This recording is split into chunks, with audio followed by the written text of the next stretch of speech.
Spygate 2007 McLaren versus Ferrari. The biggest fine in sporting history. The most expensive photocopy job in F1 lore. Spygate wasn't just espionage, it was corporate warfare with carbon fiber on the line. In 2007, McLaren was caught with 780 pages of Ferrari's confidential technical data. Not blueprints, not a few notes.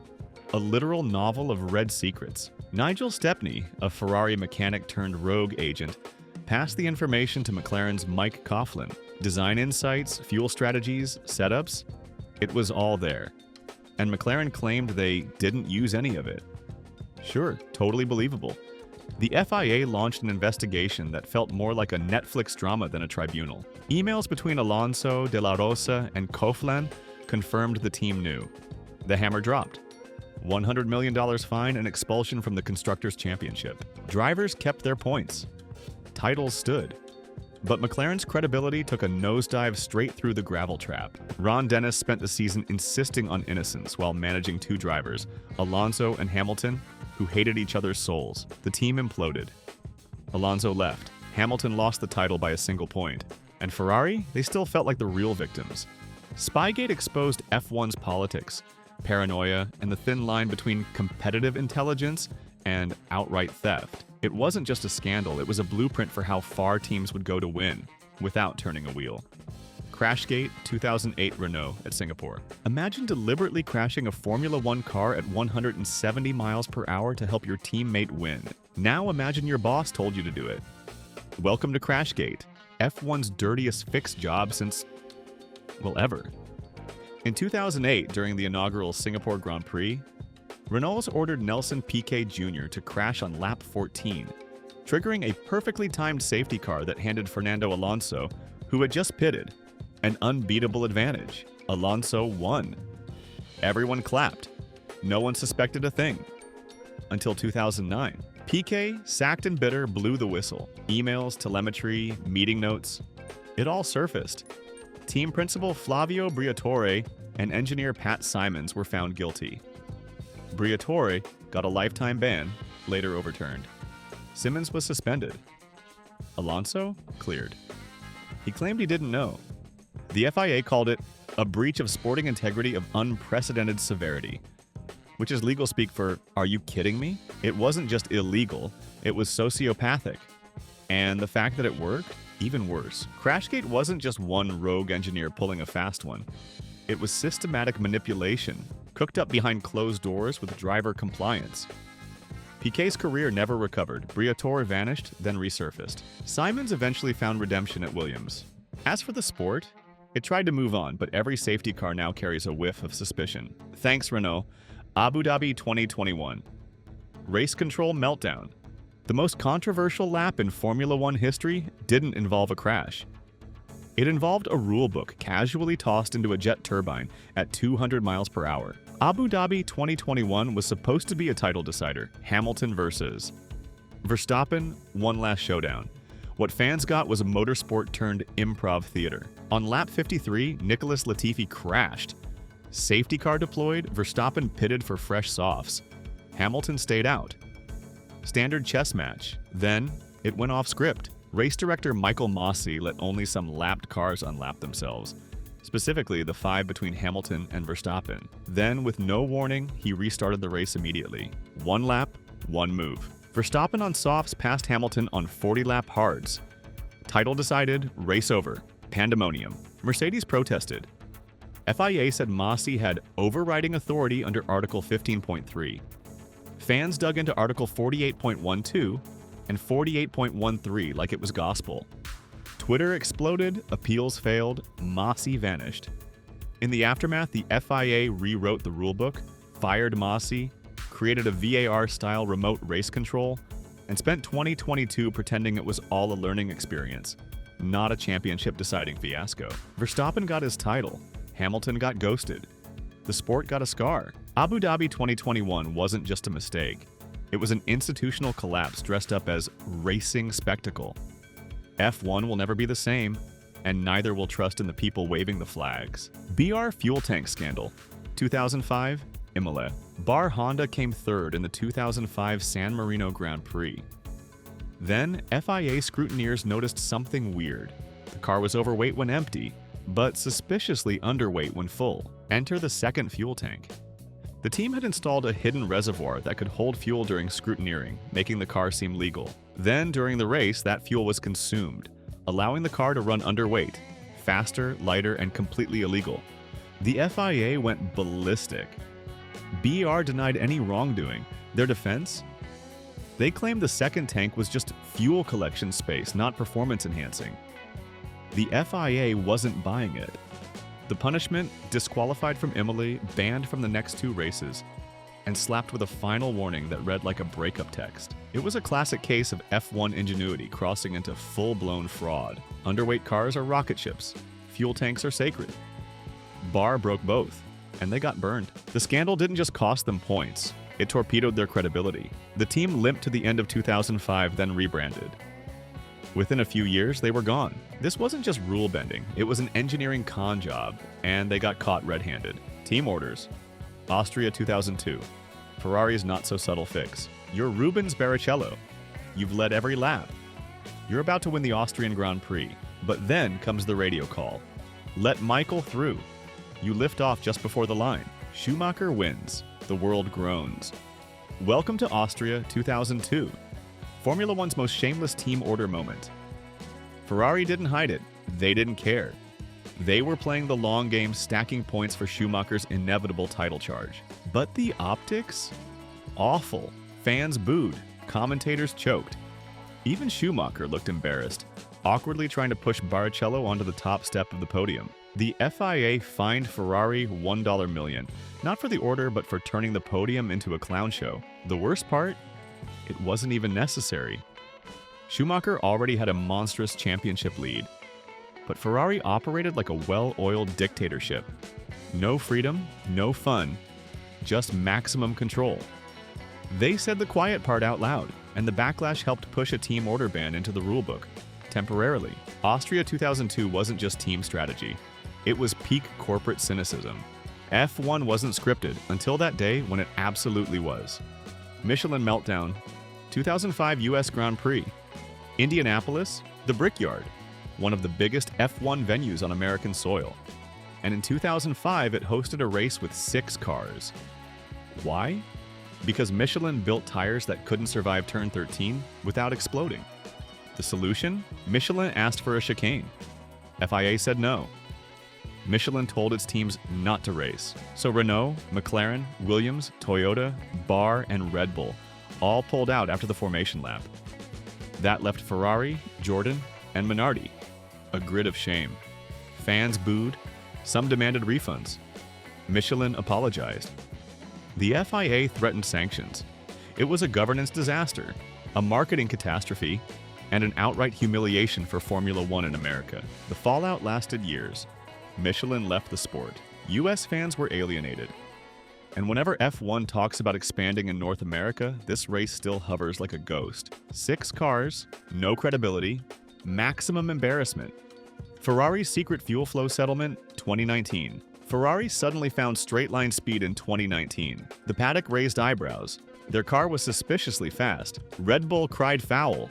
Mercedes stared hard. Then came an FIA investigation. No clear findings, no disqualifications, but a mysterious private settlement. The FIA released a vague statement admitting not all questions could be answered. In F1 speak, that meant we caught something but couldn't prove it in court. The scandal? Ferrari was likely bypassing the fuel flow sensor, injecting more fuel than allowed. But the loophole was buried in software trickery. Rival teams lost their minds. 7 of them signed a public protest letter demanding transparency. Ferrari said nothing. The FIA held firm. Case closed. This was the quietest, loudest scandal in recent history. No penalties, no explanations. Just whispers, anger, and one giant WTF plastered across every team boss's face. Monaco 2006 Schumacher parking incident. Qualifying, final laps, Alonso on a flyer. But then, in the tightest section of Monaco, Schumacher loses control and parks his car at Rascasse, conveniently blocking the track. Yellow flags out, session over, pole secured. Except everyone knew it was fake.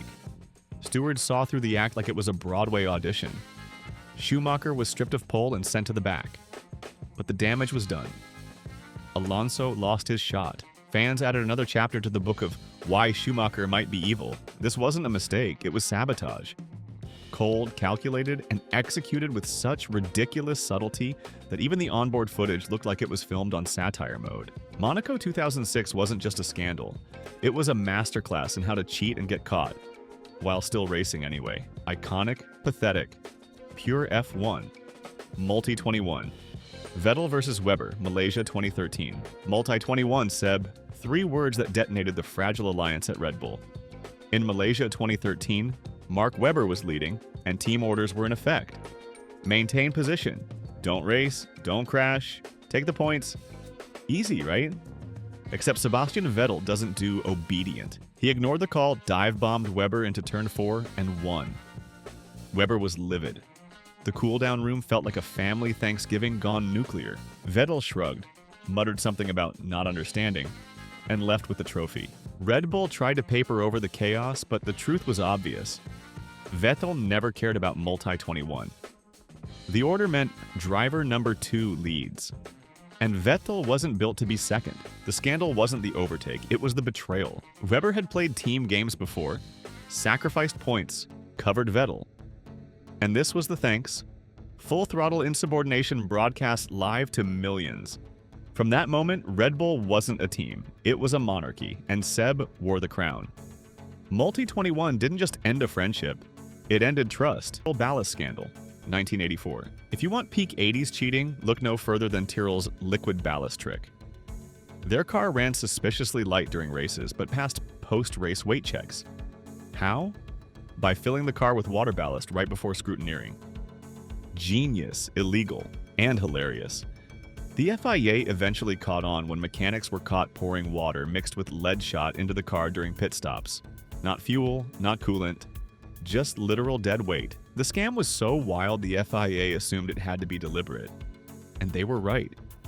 Tyrrell was disqualified from the entire 1984 season. Gone. Wiped off the results. It was one of the most creative cheats in F1 history, executed with the finesse of a Bond villain and the subtlety of a sledgehammer. They didn't win anything that year, but they secured a permanent place in the Cheaters Hall of Fame. Senna versus Prost, Suzuka 89 and 90. Welcome to F1's most toxic love story. Ayrton Senna and Alain Prost weren't just rivals. They were dueling philosophies. Senna, the spiritual warrior. Prost, the cerebral assassin. Their collisions at Suzuka in consecutive years are the stuff of legend and controversy. 1989. Prost cuts across Senna in the chicane. They crash, Senna rejoins, wins the race, then gets disqualified for re-entering illegally. Prost takes the title. FIA President Jean-Marie Balestre, a fellow Frenchman, definitely didn't influence that outcome. He totally did. 1990. Senna starts on pole, on the dirty side of the track. Furious, he promises revenge. Lap 1, turn 1. He drives straight into Prost. Title secured by carbon fiber explosion. These weren't accidents. These were vendettas. Institutional manipulation, personal fury, and 2 geniuses using cars like weapons. F1 was never more dangerous or more captivating. FIA versus Faute breakaway threat. 2009. Imagine if all the top F1 teams said, "We're starting our own league." That's exactly what happened in 2009.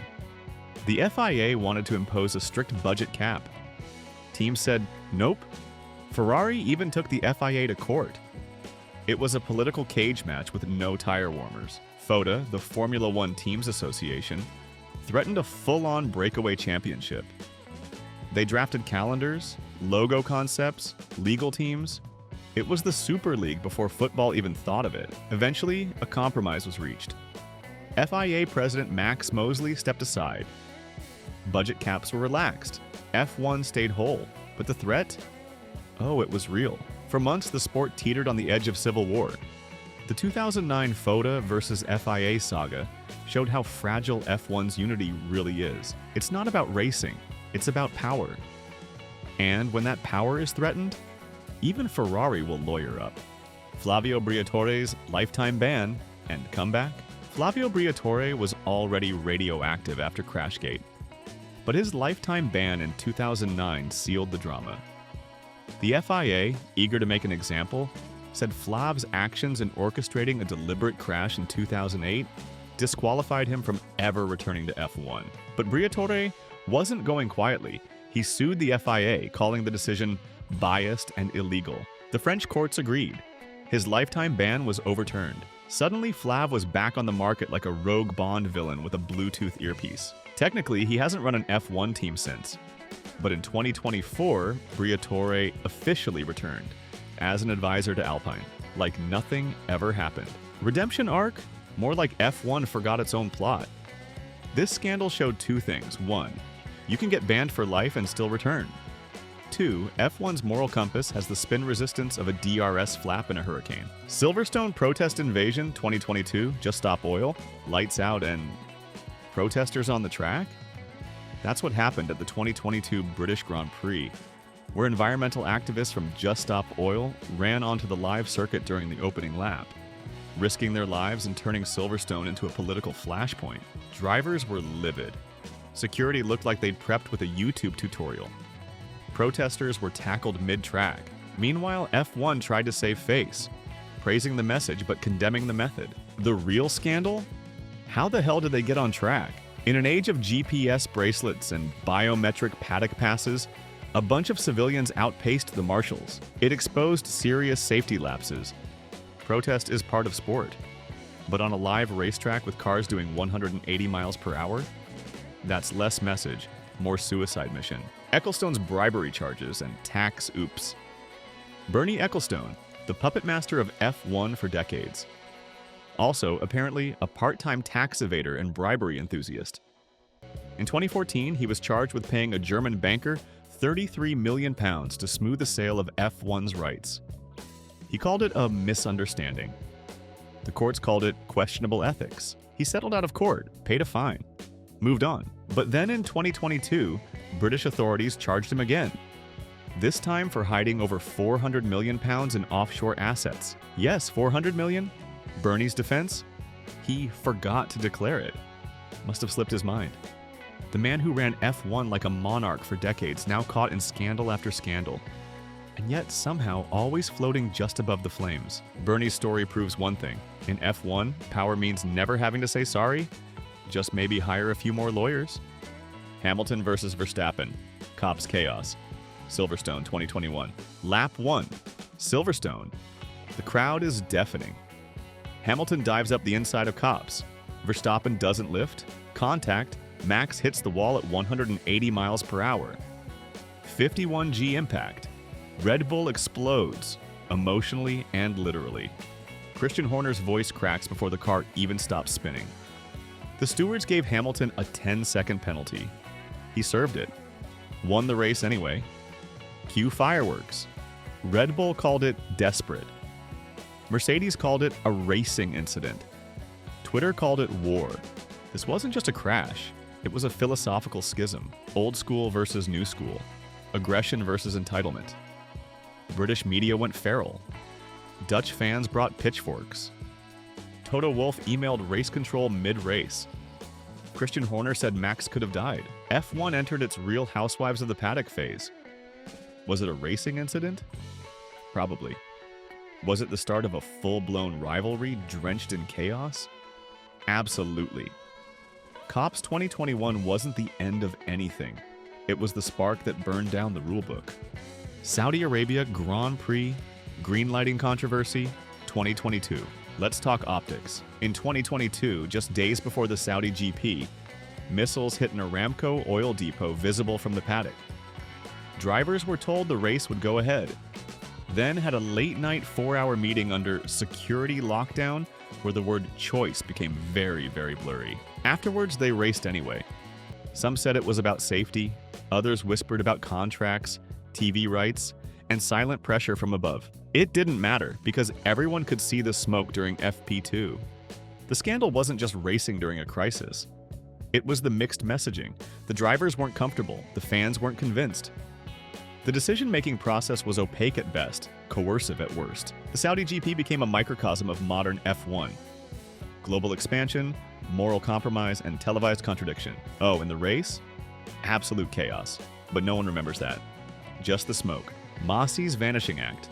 The quiet exit, 2022. After the Abu Dhabi meltdown in 2021, Michael Masi didn't get fired, not right away. First he was reviewed, then reassigned, then gone. No farewell, no apology. Just a footnote in an FIA press release months later. This wasn't just a scandal. It was a corporate ghosting. The man who made the single most controversial call in modern F1 disappeared like a tire blanket in a Parc Fermé inspection. For months, fans asked where he was. The FIA dodged. Toto Wolff stopped blinking. Red Bull moved on like it never happened. And Masi quietly re-emerged months later working in Aussie motorsport. F1 tried to memory hole it. But you can't delete Abu Dhabi 2021 from people's minds. Masi's exit wasn't closure. It was damage control, spray-painted professionalism over a totaled season finale. FIA age limit rule, the power grab, 2023. In late 2023, the FIA quietly updated its statutes. Candidates over age 70 were now barred from running for president. It wasn't a scandal until people realized it directly blocked Mohammed bin Sulayem's biggest rival from future elections. Cue outrage. The change was called authoritarian, undemocratic, and blatantly self-serving. The FIA tried to explain it away as modernizing leadership. The paddock called it Putin light. And then, this wasn't about governance, it was about keeping the keys to the kingdom. The rule passed, the criticism didn't stop. And F1 was reminded, again, that the real racing sometimes happens off the track, in boardrooms full of backstabbing and legalese. When you rewrite the rules mid-game to protect your seat, that's not regulation. That's politics with a timing sheet.